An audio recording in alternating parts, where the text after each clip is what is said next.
Hey everyone, thanks for tuning in. If you're new here, consider subscribing. It really helps keep these stories coming. And while you're here, let me know in the comments where you're listening from. Now, sit back, relax, and let's get into the story. I clocked in at 22:58 the way I always did, 2 minutes early so the time clock couldn't accuse me of cutting corners. The badge reader on the service door gave me a polite green wink, and the heavy latch thunked open with the kind of mechanical honesty I appreciated.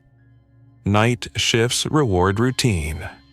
They're made of tiny rituals that keep a person awake and sane. Mop head swapped, battery checks on the floor machine, gloves snugged over cracked knuckles, coffee that tastes like hot cardboard. I liked that. I liked that everyone else had gone home. The animals quieted with the moon, the researchers were ghosts in the day logs, and the campus held its breath under Catoctin Mountain like a sleeping thing. My name's Evan Rios. I was the night janitor at the Catoctin Ridge Wildlife Genomics facility, a federal site tucked off a dark spur of US 15, with an address you won't find on any brochure. If you know the ridgeline and the smell of leaf litter after a storm, you could guess where we were, north of Frederick, south of Thurmont, out past the wash of town lights.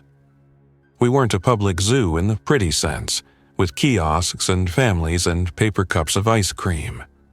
The public only saw the outreach wing once a month. The rest of us knew the real map.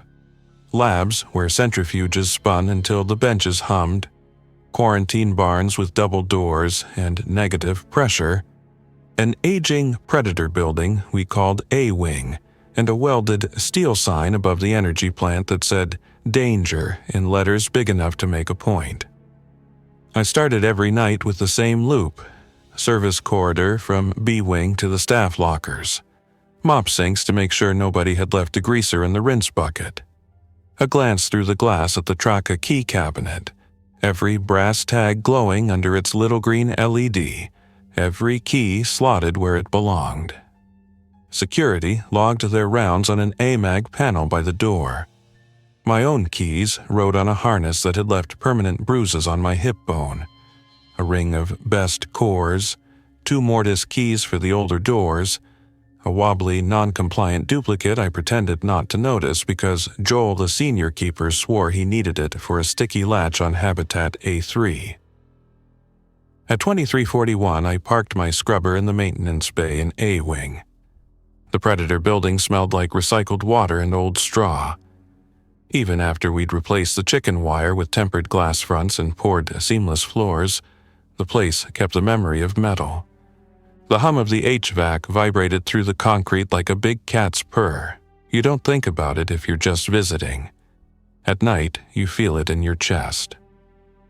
Kaveri, the Bengal, 11 years old, captive-born, 110 kilos of muscle and opinion, liked to pace when I cleaned the outer corridor. If I moved slow, she tracked my motion. If I stopped and turned, she did too, like we were a looped recording of each other. Her coat was a burned orange under the nightlights. The keepers argued whether calling tigers she or he humanized them too much and made people sloppy, but you spend a year nodding at an animal at 2 a.m.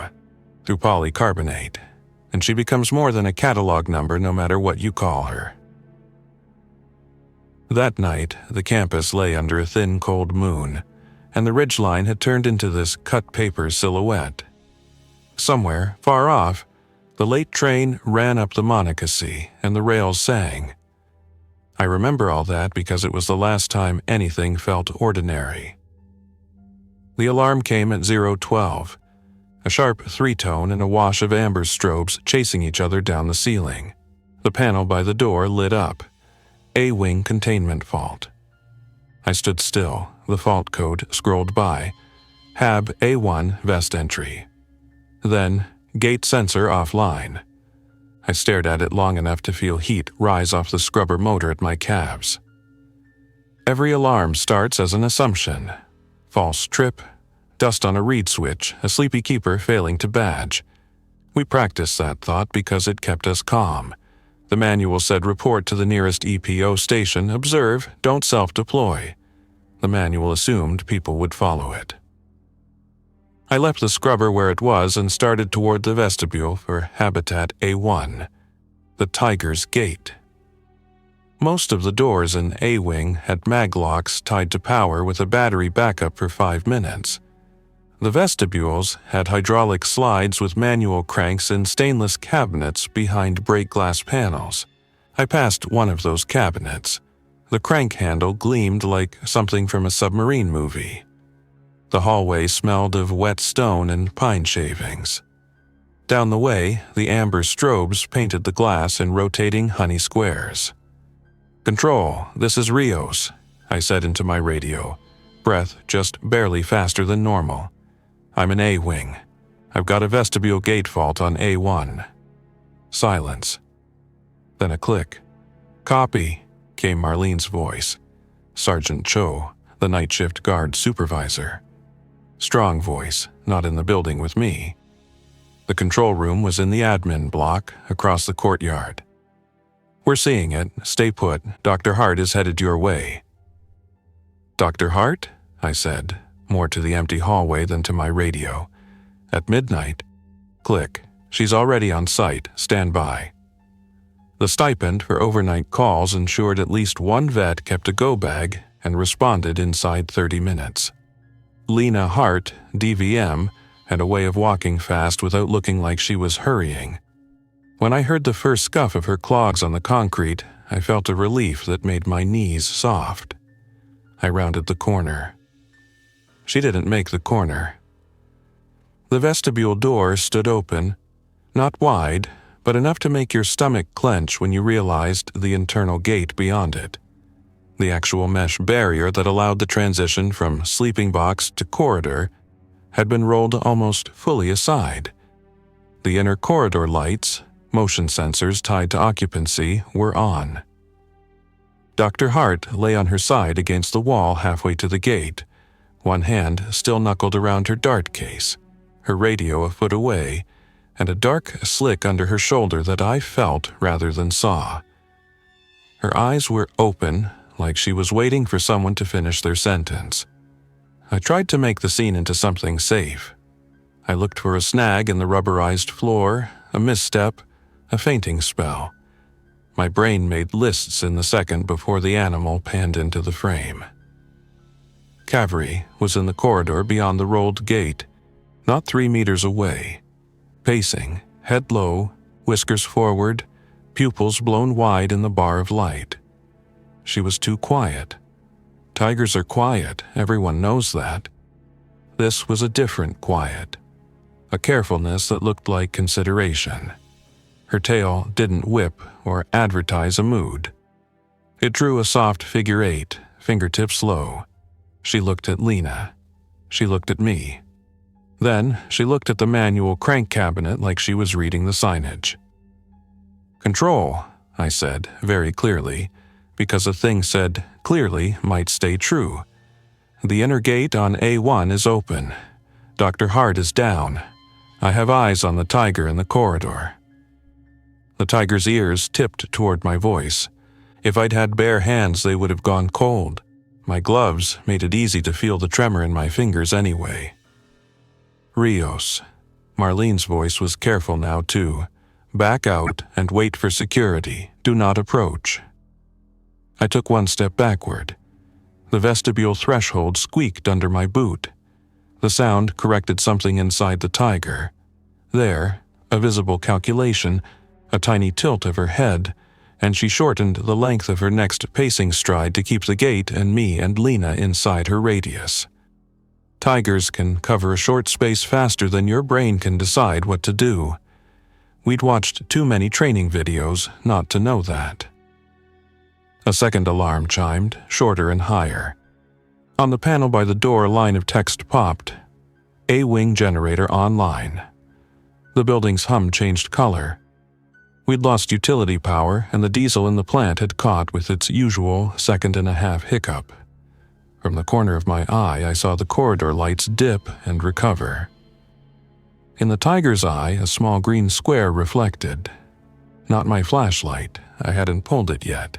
Then I realized. The manual crank cabinet had an LED that lit when the gate's hydraulics were powered. That LED had turned back on with the generator, and the animal was watching it. "What happened to the inner gate?" I whispered. I hadn't expected an answer. I got a clue. A keeper crate, one of those plastic-wheeled bins we use to move enrichment items, sat canted near the inner mesh. The lid had been pried off and leaned against the hinge post exactly where it would interfere with the limit sensor. That was a tool move. Somebody had rolled the gate, popped a crate lid, and set it down so the system thought the gate was shut when it wasn't. I'd worked with maintenance enough to recognize the hack. "Rios," Marlene said, voice tighter. "I need you to back away." I pulled my eyes off the crate. I looked at Dr. Hart again. The slick under her shoulder was not small. I told myself it was antiseptic. I told myself lots of things. I put my boot heel down for another slow step. I don't know if the tiger saw my calf muscles tense or if she read the air shift. She flattened this tiny fraction and started her turn to face the opening. That was the moment my hands did what my ghost hands had been doing for 10 seconds.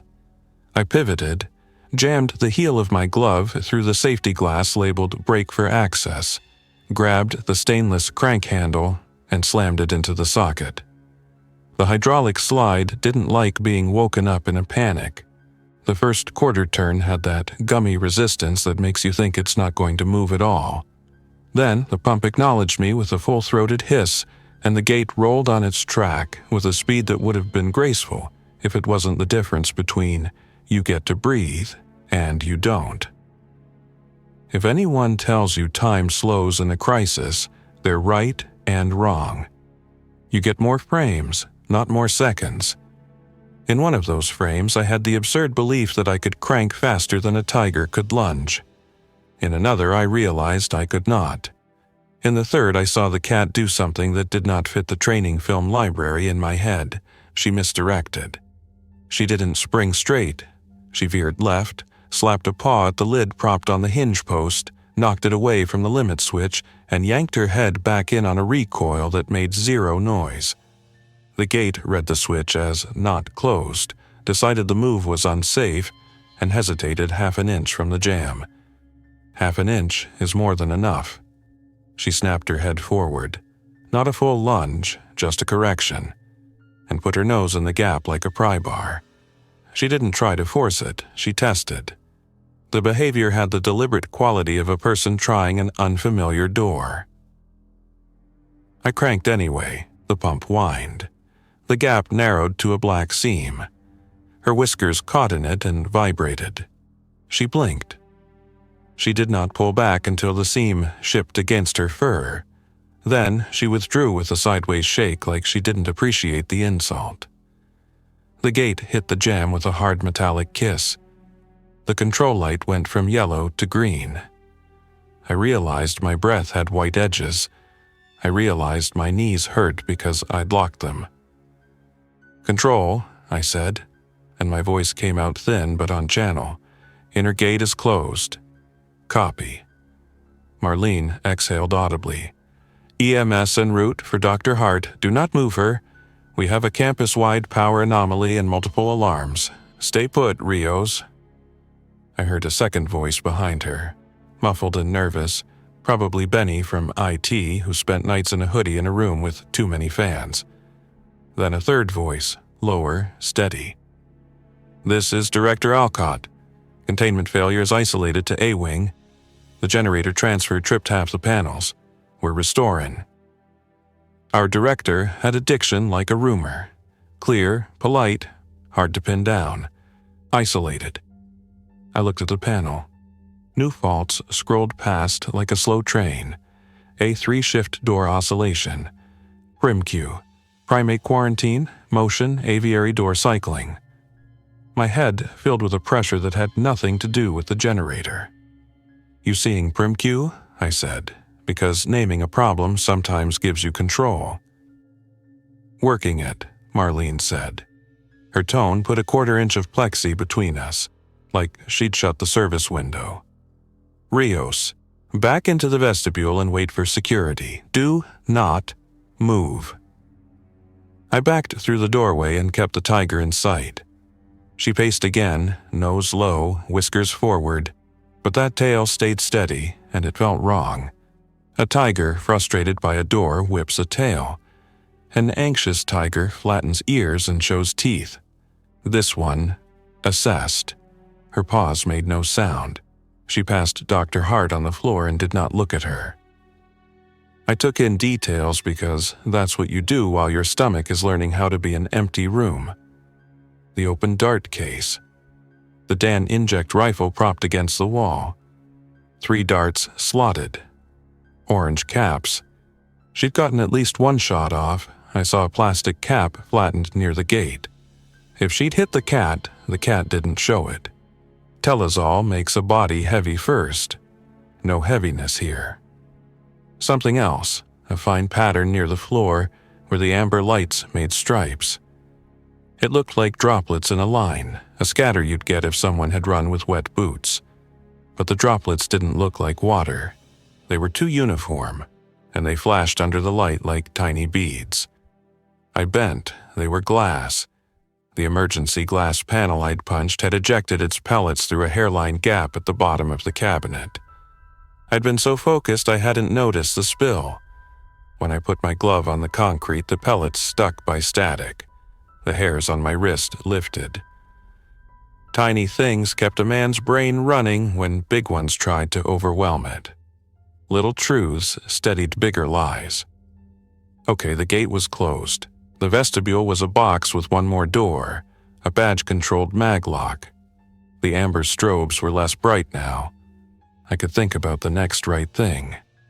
I moved to Dr. Hart. Guard training says don't move injured people unless there's a hazard, but no one mentions the physics of caring about someone you saw laughing in daylight. I put 2 fingers on the carotid under her jaw, skin warm, a pulse like a weak knock. Her eyes tracked me and tried to focus. Her lips moved. The word didn't make it.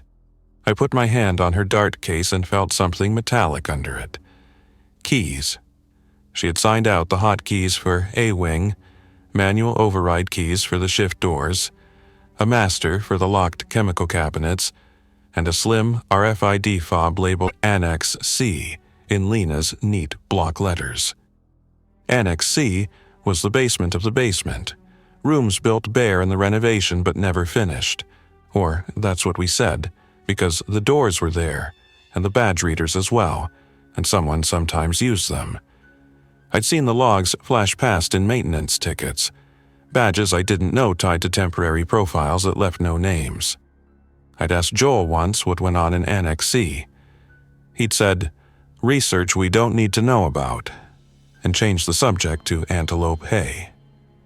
The radio, clipped to Lena's coat, crackled. A voice I didn't know said, "We have motion in the West Service Tunnel." And a second voice laughed in a way that made my skin tighten because it wasn't a laugh at all, just a sound that had bent itself into a familiar shape on the way out. The tiger paused at the far end of the inner corridor and turned her head toward that sound like it had a chemical she recognized.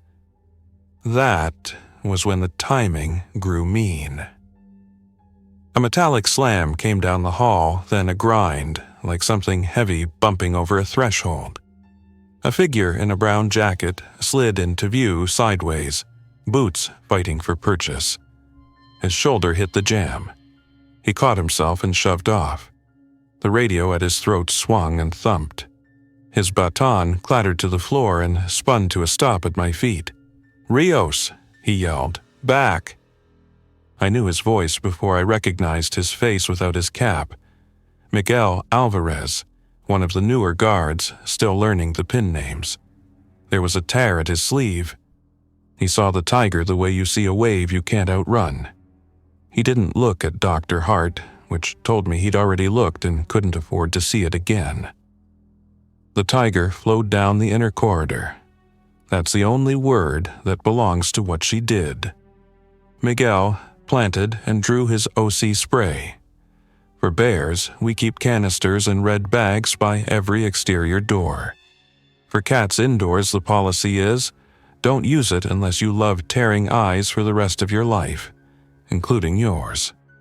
He knew that and pulled the can anyway, which told me he knew more about how close he was than I wanted to. I didn't see the next thing so much as I understood it as a before and an after. He reached the vestibule threshold. I hit the close button on the maglock because if he didn't get in, it didn't matter. The maglock clanked. The door stuttered half a centimeter because the generator was still carrying half the grid. The tiger hit the inner gate that I had closed seconds before with a body blow that would have broken me like a mop handle.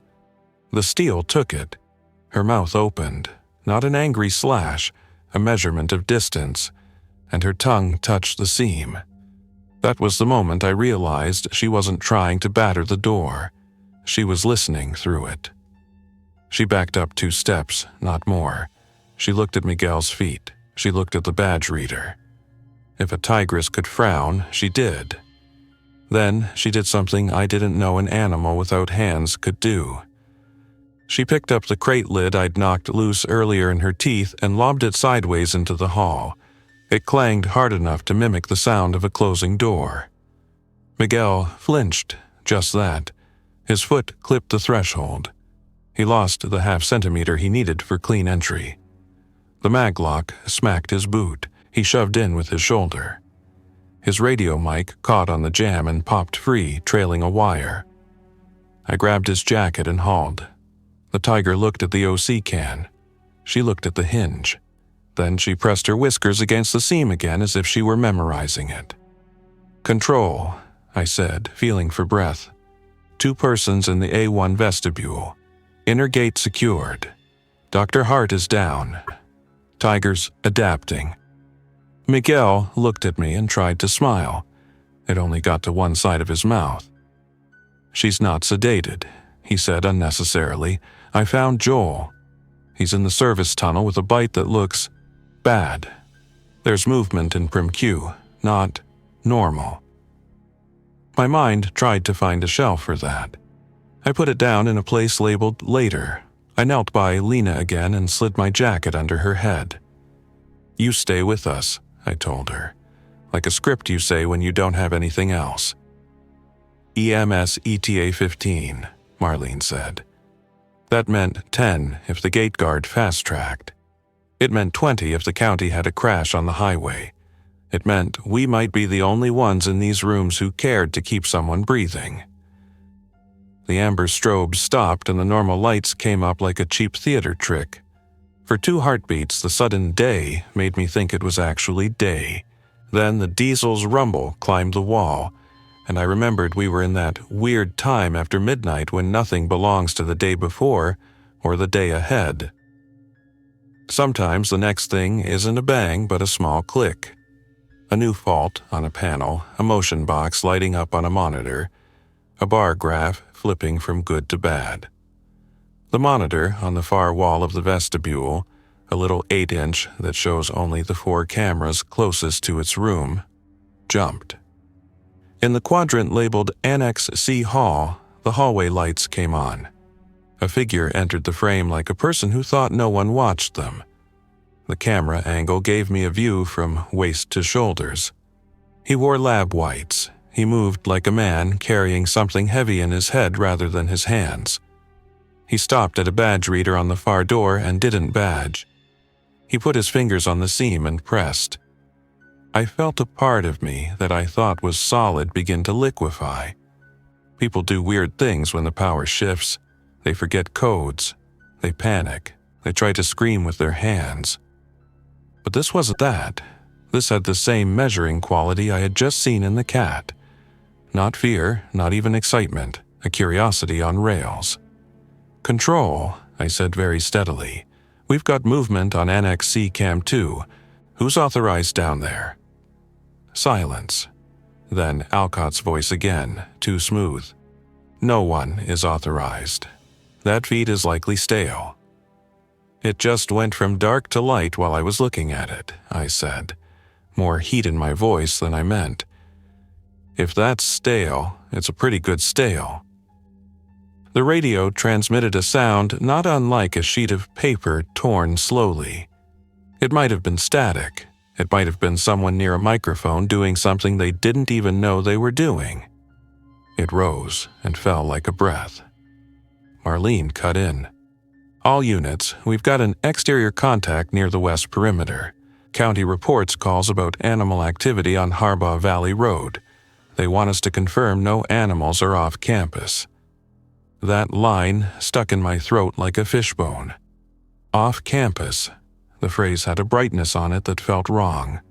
Not escaped, not out, off campus. Our words matter when we pretend we still control them.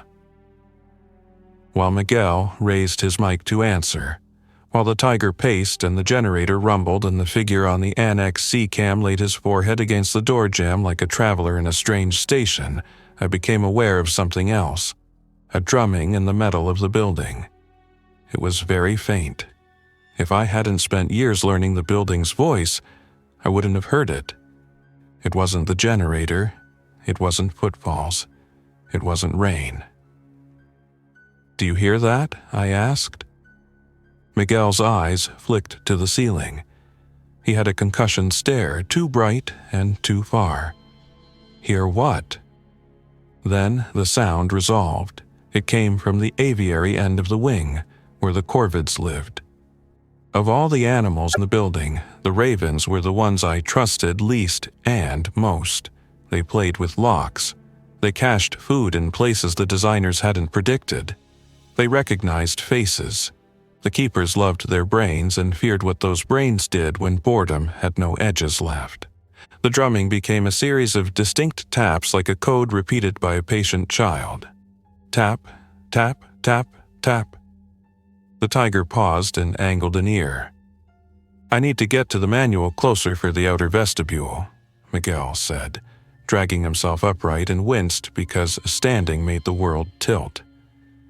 "If that outer door is open, we've got no buffer." "You're bleeding," I said, because the evidence was there in the brick red stain on his jacket at the biceps. The sleeve had not torn. The cloth fibers had parted as if something with too many points had pushed through without tearing. He looked at the mark. Then he shrugged like it was an inconvenience. "That is not how a body with a fresh wound acts." "What bit you?" "A macaque," he said. His mouth made the word like a tongue twister he'd had to practice. But it wasn't acting like a macaque. It didn't scream, it stalked, and then it ran away like it had somewhere else to be. "You need a wash and a bandage," I said. He looked at me and laughed softly, then stopped because the laugh hurt. "We have a tiger at the door, and I have a bandage on my belt called 'The Door Gets Closed,' and then we talk about feelings." We slid to the outer vestibule door. It had a manual, closer accessible by removing a small plate. He got the plate off with the blunt end of his baton. The closer screw squealed like a thing that had not been turned in months. He cranked it down, and the door settled into its frame with a weight that made my shoulders drop an inch. Then the little monitor flickered and froze and came back, and in that gap, the figure at the Annex C door had either vanished or decided to be further down the hall than he had any right to be. He turned his head toward the camera as if he was listening to it. His eyes reflected green like an animal's. The frame rate dropped and inferred 3 positions at once. Head here, shoulder there, hand at a 3rd position, like the system didn't want to choose. Then the feed cut to black. "Benny," I said into the radio, "what the hell is going on with your cameras?" Benny's voice came thin and defensive. "Power's trash, and half the network switches rebooted, and I'm getting ARP. Look, everything's yelling at everything else, and I'm killing non-essential traffic to keep door control up." Door control, like a prayer. An EMS siren came from far out past the trees, thin and Doppler warped. Somewhere outside a fox barked, then another and another, like a thread pulling a seam. The tiger in the corridor lifted her head and made a sound I hadn't heard from her before. Not a chuff, those she saved for keepers she trusted, but a low, tonal pulse that might as well have been a word in a language I almost understood. "Rios," came a new voice in my radio, soft with a Texas Hill practical comfort that made me think of cedar and dust. Joel Vang, senior keeper, out of breath. "Where are you?" Vestibule A1. "I'm in the tunnel under A. I can't get to you without passing the access to Prim Q. They're at the grates. They're quiet." He swallowed, and you could hear it. "I think I saw Alcott down here. Something's wrong with him. He was at the annex door. He didn't badge." I looked at the fob in my hand. Annex C in the blocky pen of a person with tidy habits. "Joel, I have Lena's fob." A pause. "Then you need to get down here." I looked at the tiger. I looked at Dr. Hart. I looked at Miguel, whose pupils had the glassy quality of a person whose pain had ducked into a room and shut the door, and left a note on the knob that said, "Be right back." The worst part was not knowing whether the paramedics were coming into something I couldn't explain to them over a radio. Duty can be a cruel compass. "Marlene," I said, "we need a containment on Prim Q. We need eyes on Annex C. We have a tiger awake and a vet down. Pick which fire we feed." She breathed out through her nose, a sound you could cut a board on. "Okay," she said. "Security 2 and 3 to A-Wing. APD has a unit rolling in. Rios, you're authorized to enter Annex C with Joel and assess. Miguel, sit your ass down and wrap that arm." "I'm good," he said, a reflex that even he didn't believe. "You are not," she said, and the kind of command in her voice made old parts of me obey a mother I didn't have. "Sit, wrap, keep your radio live." I put my hand on Dr. Hart's shoulder. "Help's coming," I told her, because people are entitled to promises even if the world has already broken one. Her eyes cut to the glass where the tiger had put her nose. For a second I thought I saw something in that cat's face like recognition. Then I realized it was my own reflection. I handed Miguel my spare pressure bandage and a bottle of sterile water from the kit under the sink. He unwrapped it with fingers that didn't tremble. That alone should have told me more. I slid out through the outer vestibule door, hit the hall, and turned toward the service stair. A small cascade of glass pellets tracked my boot like pearls. I stopped and scraped the worst off against a threshold. The lights in the hall flickered once and stayed steady. Somewhere in the rafters a raven chuckled. It sounded like someone trying not to laugh at a funeral. If you spend nights in a building, you know its stairs. Each flight is a different mood.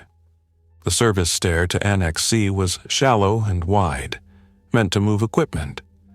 The handrail was smooth wood along length and had a slight oily feel from 100,000 fingers.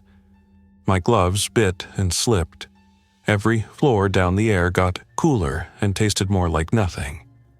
At the landing, a sign said "Authorized personnel only" in a font that came free with a printer. I badged the reader. It gave me the kind of beep you get when you ask a cashier a question that makes them decide whether to be helpful. Then the bolt snicked. The fob, not my badge, had answered. The room beyond was painted a white that had a hospital tinge, which is a different white than office white. There's more blue in it, more if this stains we want to know. The Annex C corridor drifted away into corners like a place designed by minds that don't like corners. It was too quiet. The HVAC down here was independent, meant to hold negative pressure in certain rooms. On generator it whispered. "Joel?" I kept my voice low because any voice loud here would not be about sound anymore. It would be about claiming a thing you couldn't keep. He stepped out of a shadow like a trick in a street magician's hand, sudden and plausible.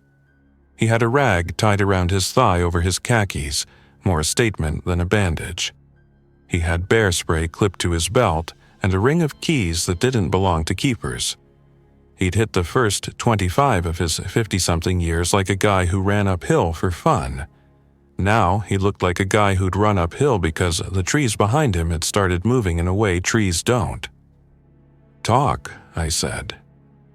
"PrimQ animals are out in the service tunnel," he said. "Not all. Not loud, eyes wrong. They're not challenging. They're waiting. I saw Alcott and Cam by the annex door. He moved like he didn't give it a word. And the Corvids, they're doing something at the locks. Lena?" He swallowed. "I know." He looked past me like the building itself had developed a face. "Did she give you that?" He meant the fob. I nodded. He breathed out once. "Then the story I've told myself for 3 years was wrong." "Which story?" "That sea was just cold rooms and overflow freezers." His mouth made the shape of a bitter smile. "There's a lab open down here the badge database doesn't know. Watch the floor." We moved down the hall. He put his hand on the wall at a seam and counted the steps. 112, 112. He stopped at a door with no handle, just a smooth panel and a reader. I held the fob. The reader didn't light. "Power," he said, "or priority." He looked at the bottom of the panel and crouched. His knee wobbled. He used the toe of his boot to pry a small drop panel.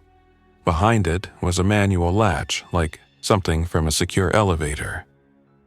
I slid my fingers in and felt the bite of machined steel. "On 3, he said. 1. We didn't get to 2. The door pulsed with a pressure equalization and a faint thread of antiseptic came out like a memory of a hospital you'd left years ago. Inside, the lab glowed with the gray light of machines that think they are asleep. A rack on the far wall held cryovials. A computer screen pointed its blue desktop at us like a face with a blue mood. On the bench, a small cage with a cloth over it moved once, twice, like a heartbeat you feel in a wrist. We were trespassing in a room that knew the names of the things in it. There are rooms where the sound of your shoe is an event. This was one. We edged along the bench. I let my eyes take notes, a folder spine stamped O series, a tray that had held swabs with printed alphanumeric strips, a sealed steel bin labeled Biohaz Waste with the lid askew. In a glass jar, a slice of tissue that should have floated in preservative lay neat and pink with no smell. I can't tell you how wrong that was. Meat has rules. Cold disrupts them. Chemicals rewrite them. Time punishes them. This tissue looked like it had come from a body that did not understand the concept of going bad. The monitors had a screensaver disabled by the generator interruption and never told to come back on. The top one showed a data window titled Behavior Index. The graph had 3 lines. Baseline, expected under stress, observed. The observed line ran above the others like a cheat. That line was labeled Panthera tigris A1. A notation in the margin, attention to mechanical cues. Another line lower was Canis lupus A3. Notation, pack coordination without vocalization. A third line, Macaca fascicularis Q2. Notation, attack withdraw sequence without threat display. My tongue had gone dry and felt like paper grain. Joel moved to the steel bin and put the lid on with the care that belongs to a person who respects caps and their lids. "They tested," he said softly, in a voice smaller than the room. "They tested it on them first." He looked at me. He wasn't the man who'd carried goats out of the snow for fun. He was an employee in a building that had decided his job title was a suggestion. "It doesn't eat them," he said. "It doesn't rot them. It makes them stop acting like what we named them, and it makes them quick." The generator hiccuped. The lights flickered.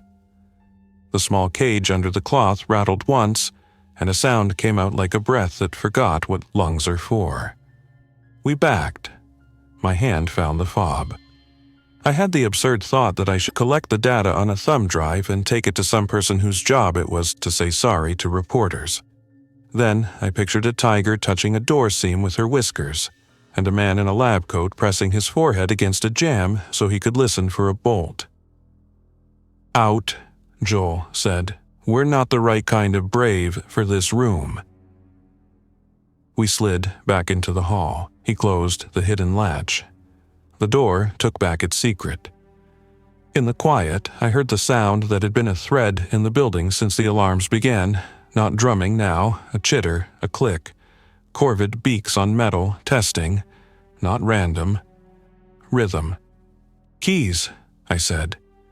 "They're going for keys." "The Traka cabinet?" Joel asked, voice dull with disbelief and belief arguing. "They watch us. They watch us when we badge and when we slot." He stopped and leaned into the wall for a second. He took a breath like he'd put it down somewhere and just found it. A voice came drier than dust in our radios. "Miguel, Prim-Q animals are at the floor grates again. If I knew how to say they're listening, in the kind of report we submit, I would, but I don't." I wanted to tell him to stop talking for a while, save his breath for bleeding and thinking. His voice had the bright bell of a fever, that dangerous clear energy that rides you when your body needs you not to feel how hard it's working. Outside, the siren found the entrance drive and grew louder, then chopped as someone killed it 50 yards out because they remembered what cats do with sudden noise. Marlene's voice on the radio talked to county units like the world still ran on call signs and addresses and not on shapes moving in dark air. We took the service stair back up. At the landing, my boot caught on something that hadn't been there 10 minutes before. I looked. A length of plastic zip tie, cut neat, lay on the step. It was the kind of tie we used to secure the inside latch on the Corvid lockouts because ravens loved to free themselves if they saw us do the latch in daylight too many times. Someone, or something with a beak and a good memory, had cut it. Ravens don't cut, they pick. Unless the tie had been half cut already by a person who knew they'd need to pretend the bird had done the rest. My mind began to pull threads off a sweater that had been mine for years. Someone had shown the animals where to look. We skirted the predator corridor because the tiger didn't need us for anything. At the end, we passed a cleaning closet. I stopped, opened it, and took out 2 things people forget make excellent tools when the world steps out of line: a 5-pound CO2 extinguisher and a contractor trash bag. The extinguisher makes cold white fog that turns a corridor into a thought experiment and buys you seconds. The bag makes dark when you need to move through light.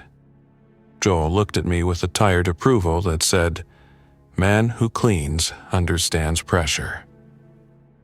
We reached the small security desk at the end of A-Wing and its 4 monitors and its one lonely, silent phone. On the monitors, views of the halls quivered under the cheap automatic gain. 2 cameras showed motion in Prim-Q. The animals moved, stopped, looked up, moved. Not running, not huddling. Testing the perimeter the way water tests a weir. The phone rang. The sound was so domestic that for a second I wanted to answer with hello. Joel picked up and said the right thing. "Security." I couldn't hear the other end, but I heard Joel's side. "Copy. We'll hold A-Wing. Lock the Traka. Yes, yes, we saw Annex. Don't let APD into the building until they understand what Predators Awake means." He hung up and closed his eyes for a second like his eyelids weighed more than yesterday. Alcott told Marlene to tell the county we have a power issue and an injured vet and to wait at the admin entrance. He's soft paddling. "He's lying," I said, because plain words have their own kind of antiseptic. He knows. "I think he knew before tonight," Joel said without looking at me. The corridor lights dimmed, then returned. A single raven winged overhead in the daylight atrium beyond the mesh, silent. A black geometry against the skylight. It landed on the metal shelf above the door, and looked down at the handle with a head tilt that any locksmith would recognize. The angle of a person who likes how things fit. We heard the thump of boots in the outer corridor. Security, 2 and 3, Tall and Reyes, moved with purpose that you hope to summon when bad pulls you by the sleeve. Their eyes took in the tiger in the gate and the woman on the floor, and the 2 guys at a desk who were not supposed to be in charge of any of this. Marlene's voice came on and filled the far end of the hall like a calm storm. EMS at the admin door. Tall Reyes, your job is to get Hart out without creating a second casualty. Rios, you and Joel stay with A-Wing and stop anything not a human with a stretcher from crossing that vestibule threshold. Miguel, if you are upright, you are sitting now. Yes, ma'am, Miguel said, and his voice sounded obedient and faint at once. I took that CO2 and popped the safety pin. I gave Joel the trash bag and he threaded it over a fluorescent fixture's guard in the hall leading to the vestibule so the sensors would read low and we'd have more shadow to hide motion. A small problem with a small fix. There's power in small good things. The valve on the extinguisher had a rough edge where the chrome flaked. The horn made a soft pat when I tapped it against my palm. I imagined the world as rooms I could make colder or darker and pretended that was enough. We timed the EMS approach with Tall pulling the outer door with his shoulder and Reyes sweeping the corner. The paramedics moved like water around a rock, the rock being the thing on the floor we made a promise about. They put a collar on Lena and a blanket over her, and their voices turned into that smooth teamwork that is half medicine, half trust. The tiger watched the process through the inner gate with a stillness I disliked. Dinner time had never looked like this. She stared at the backboard as if it were a shape in a test she had learned to pass. On my go, Reyes said. Now. They slid. The door opened and closed like a mouth that didn't want to talk.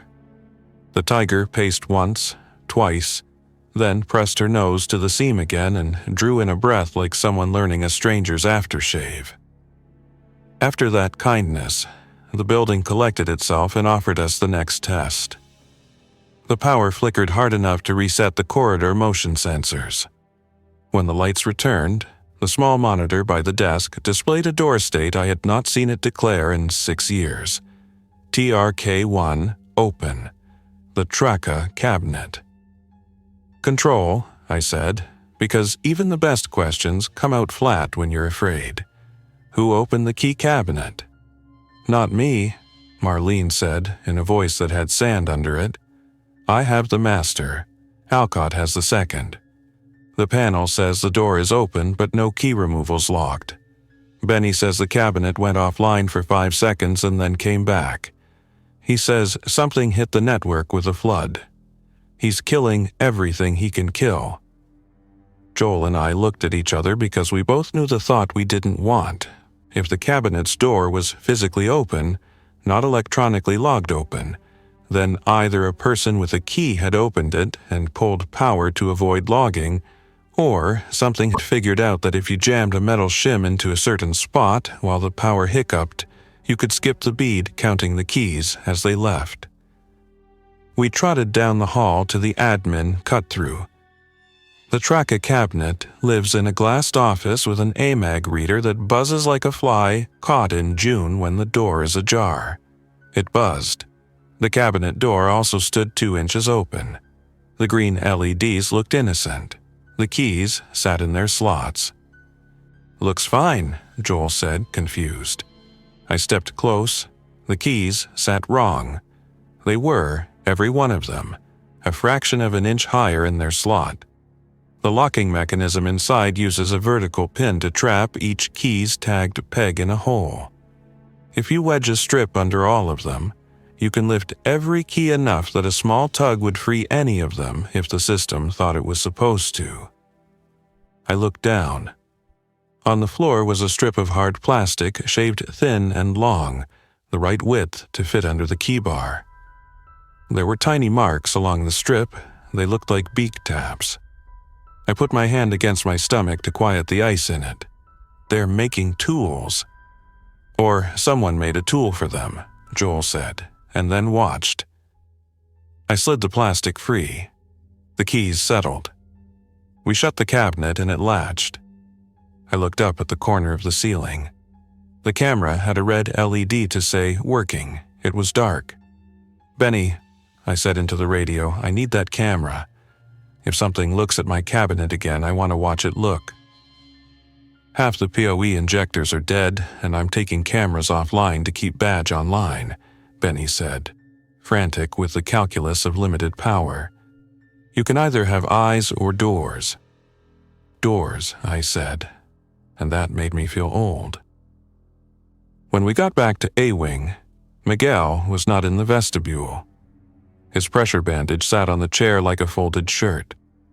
A streak marked the wall like someone had leaned a shoulder there. The streak was not bright. It was more like a shadow that forgot to move. My mouth filled with a taste like a penny held too long. "Miguel," Joel called. From down the hall, a voice answered, but the shape of the answer was wrong. "Here." We found him standing by the PrimQ access, one hand on the grate. His head was turned toward the metal like he was listening. When he looked at us, he smiled the way a person smiles when they're trying to remember how. A primate hand, too small for a macaque, too strong for a marmoset, reached up from the other side of the grate and touched the lattice near his knuckles, and then withdrew like a teacher reminding a student where the work was. "Back," I said, so softly I barely heard it. "Miguel, step back." "I'm good," he said. His pupils were too big, his breathing was calm. His stance, this is what I can't describe without feeling my own knees loosen, did not shift the way a man's stance shifts when you tell him a dangerous thing is near. It didn't adjust to maintain balance. It set. It looked planned, as if the planning wasn't his. I raised the CO2 and he didn't flinch. I cracked the valve and a white fog blossomed in the grate and blew into the corridor in a bloom that tasted like cold soda and metal. The primate hand withdrew fast. Miguel blinked once, and the fog pearls caught in his eyelashes. He reached up and brushed them away with neatness, not irritation. "Step back," I said again. "Now." He took a step back. It was perfect. Heel, toe, weight transfer, a movement like a mark in a manual. Joel and I exchanged a glance that felt like being underwater and signaling to a diver who did not know the surface had moved. We guided him to the desk. We sat him in the chair. He sat. He put his hands on the arms and placed his palms flat. "Control," I whispered. "We need medical on Miguel when you can spare anyone with needles." Marlene didn't answer right away. When she did, she chose a sentence like a sandbag. "APD is holding per our request. EMS is transporting Dr. Hart. We have reports of animals on the highway behaving abnormally, and we have Alcott telling me to keep this tidy." "Alcott is wrong," Joel said into his radio, tone matter-of-fact as a wrench. "And if we listen to him, people will get hurt outside this fence." A beat. Understood. Above us, a raven beat its wings, once, twice, and laughed the laugh people teach them. The tiger in the inner corridor sat down like a person at a sermon. The lights in the administrative hall, on a different circuit, went out for exactly the length of a breath and came back on. Somewhere, the generator took a bigger bite. I hadn't said the word yet. In my head, I had a shelf for words you don't say until you have to. A person with a bite that stopped being just a bite. An animal that didn't rot. A behavior index with lines above lines. A man in a lab coat who pressed his forehead against a door, and then moved like a skipped frame. I looked at my hands and saw they were steady because the tremor had gone somewhere to do something else. I turned to Joel. "We need to get the Annex C data out." He nodded. "There's a maintenance hatch under the rack. It used to be an access to the old fiber conduit before they rerouted. If it still runs to the energy plant, we can ride that to the pad and out to the service entrance without going past the admin doors. We moved again. Moving keeps you from making a whole story too fast. We collected a flashlight with a fresh battery. We tied gloves to our belts like we'd remember to put them back on when we touched things that would not forgive our fingers. I looked back at Miguel and saw him watching us with a focus that was both friendly and empty, like a dog waiting for a command in the language he hadn't learned yet but meant to. In Annex C, we opened the lab again and the cold came out to meet us like a polite host. I slid the chair to the monitor to wake it. The graph with the lines appeared. I jammed a thumb drive from my pocket into the port as if computers ever reward stress with speed. I found folders named in the tidy language of a lab that expects to be audited and one named in a name that did not. Raymond. Inside, notes, time-stamped videos, a PDF with a header strip redacted in black rectangular honesty. I copied what I could and saw the transfer bar creep and got mad at bars in general. While it crept, Joel knelt and pried up the maintenance hatch. The hinges made a shy little squeak. The space below smelled like dust and an old storm. A cable trough ran toward the energy plant like a tunnel raccoon would love. It was just high enough to crawl. The ladder rungs had numbers stamped into them like someone had wanted to count the way down. The thumb drive finished its little walk. I pulled it, pocketed it, and looked around once more because you should always look around once more.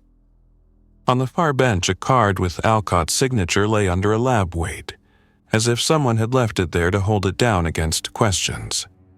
The card was a requisition form with the words Animal Behavior Special Study and a funding code that started with a letter that meant DARPA if you'd read enough memos. I didn't have that shelf in my head yet. I slid the card into my jacket against a stutter of guilt that didn't belong to me. We dropped into the conduit one at a time. The ladder sang faintly with each step. The tunnel cut under the building and smelled like iron and patience. Above, the world moved in problems I could name: tiger, primate, raven, man. In the tunnel, the problem was simple: get to the plant. Halfway, we heard the generator through the concrete like a drum under a mountain. It was a good sound. It meant light and magnets and locks. We came up in a junction room behind the genset. The plant techs kept it cleaner than they needed to because they were the kind of people who polish what works. The control panel blinked its green normal. A clipboard on the wall had today's initials. A coffee mug with Tom and Sharpie had yesterday's ring. The room felt safe the way a shelter under a tornado feels safe until the roof decides it isn't. We pushed through the back door into the alley between the plant and the fence. The air hit my face like I'd been underwater. The moonlight made the gravel show its sharp edges. On the other side of the fence, the tree line gathered itself and listened. We stood there, hands on knees, men who were no longer young, catching 10 seconds like a thief. Joel straightened first. "We go to the gatehouse," he said. "We get your drive to a deputy who understands that don't open a door because your body wants you to. We tell them not to come in. We tell them to call federal wildlife and the state vet and epidemiology and—" He stopped because a dark shape detached itself from shadow and flowed along the fence line with noiseless intent. Cavalry had found the service yard. She paced the mesh with the patience of a glacier. Her eyes reflected moon. She stopped at a post, leaned, and listened. Then she made the low tonal pulse that wasn't a chuff and wasn't not a chuff. From the trees, another shape answered. Not a cat. Low, gray, a wolf. A3 had wolves. The sound carried and separated like a chord. "Pack coordination without vocalization," I said, and my voice didn't sound like mine. Joel looked at me like he'd brought me to a party where the song had changed to a key he didn't know how to dance to. He reached to his belt like the bear spray there could make a concept leave. From the admin block, a door opened and a rectangle of light fell on the asphalt. A man stepped into the light, and his shadow stretched toward us and the animals like a bridge. He carried himself like a person who believed he had not done anything wrong. He didn't look at the tiger. He looked at us. "Mr. Rios," Alcott called softly, as if we'd just missed a meeting and he wanted to assure us we hadn't. "You aren't authorized back there." I lifted the hand in my pocket as if I might be thinking about a cigarette. My fingers pressed the flat of the thumb drive like it was a talisman. "You should stop telling me that," I said. "And you should start telling me why the animals behave like we're the test." He smiled, small. "Our work ends at the fence," Joel said. "It always does, but you walked it past." Alcott's face kept its professional sympathy. He took 3 steps toward us and raised his hands from his sides, palms out, the way a negotiator greets a dog he doesn't own. The tiger watched him and made the low tone again. The wolf's head lifted. The raven overhead dropped from the skylight and landed on a pole and turned its head to see us with both eyes in turn. For a moment, the world was a diagram like the ones in safety training. Lines and arrows and labels. Us, them, fence. Then the diagram spoke. The raven clicked twice, and the wolf stepped left, and the tiger moved to the right, and Alcott said, "We can fix this if we stay calm." Behind him, in the admin corridor, Miguel's silhouette appeared. He moved without hurry and without doubt. He put his hand on a badge reader and did not badge. The door clicked. He looked at his hand like he liked how it did that. Then he looked at us the way a student looks at a teacher before he does something the teacher didn't assign. I thought of a phrase from a training class I hated. Critical moment. Decisions that change a roadway for the next 10 miles or 10 years. My palm on the drive went slick. The night smelled like cold and electric wind. The tiger stopped and put her nose to the fence and inhaled as if the chain link had a language. The wolf's ears flicked back and forward, and he lowered himself like a spring being compressed. We had all the pieces to make a story we didn't want. So I did the only janitor thing that made sense. I looked down and found a tool. An old fiberglass rake leaned by the genset door, the handle taped where the head had split last season. I grabbed it, hooked the handle through the yard's emergency drop chain for the secondary gate, and pulled. The chain screamed, the counterweight dropped, and the secondary gate, a seldom-used steel slab designed to protect the plant in a brush fire, fell with the stubborn momentum of a neglected miracle. It slammed down between us and the fence and severed the diagram's neat lines. Startled is a human word and a cat word both. The tiger stepped back, a single clean motion.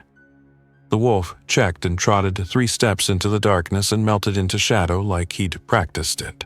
The raven took off and became a shape in the corner of the sky. Alcott's face lost a degree of control. "That was unnecessary," he said, in a voice almost kind. I heard something beyond him, a commotion near the admin doors. A paramedic raised his voice in a way medics don't unless they've decided negotiation won't keep them safe. "Sir, back up," a deputy added. "Hands where I can see," which never means what people think it means. Then a shout and the sound of something metal hitting tile. That sound has a specific echo, thin and round and final. It's a sound you get when a stretcher catches a doorframe or a baton falls. I put my hand on Joel's shoulder and squeezed so hard he grimaced. "Time for the service entrance," I said. "We get to the road. We hand this off. We tell them not to come in here for any reason that isn't we have the right gear and the right vaccine or whatever this world is going to call it." He nodded. "Gate 3, he said. "Through the dog run, past the feed shed, stay along the wall. The cameras are out there, and that makes me like that path just fine. We moved, we kept a shadow. The moon painted the gravel with little knives. I heard the tiger pace and felt the way her steps made the fence draw its breath in. The wolves, plural now, I heard 2, maybe 3, flexed the quiet around the building like a muscle. Somewhere, a primate hand touched the grate again and withdrew when it hit the fog left in the metal from my extinguisher. People think the end of a night like that is where you tell them we were safe at last. It wasn't. It was the beginning of counting days by a new calendar. It was the point where I learned a mop handle can be a lever and a lever can be doubt. It was the night I understood that someone had given the animals a lesson in how to be more dangerous in our language, our rooms, our doors. It was the night I became an archivist of hinges and a smuggler of data, and a man whose job title didn't fit anymore. At Gate 3, the chain link was topped with 3 runs of barbed wire that never scared anyone determined. I keyed the pad. The light decided on green and the latch swung. The road lay ahead, a pale line under the moon. In the trees, the foxes made their small, fluting statements. Far off, sirens braided and unbraided. "We go straight to the county unit," Joel said.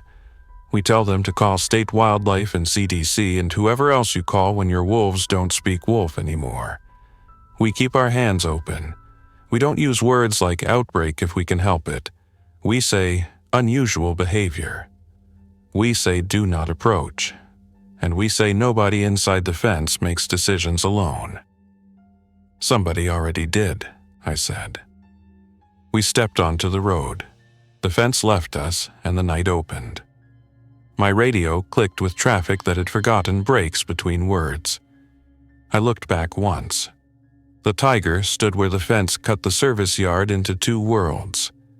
She watched us with a calm that had no malice and no forgiveness. In her eyes, a small green square reflected, the light of a reader, a camera LED, a machine's sleepy eye. A low tone came from her throat, and another answered from the dark line of trees. Not a language I ever thought to learn, but I was learning it just the same. I put my hand over the drive in my pocket. It was warm for my body. You can carry a lot of weight when it's small and shaped like an answer. I hoped it was one. I hoped there was any institution left that could read it and say, in words that held up, "We understand. We can fix this." The road bent toward the admin gate, where red and blue lights painted the pines. We walked in shadow because I had spent a decade moving inside buildings without waking what slept, and behind us, inside a fence that had been enough until the choice made it not, the animals of Catoctin Ridge gathered in their rooms and their corridors and waited for a kind of door only they could see to open. Thanks for listening. If you enjoyed this story, don't forget to like and subscribe. Your support keeps these creepypastas coming.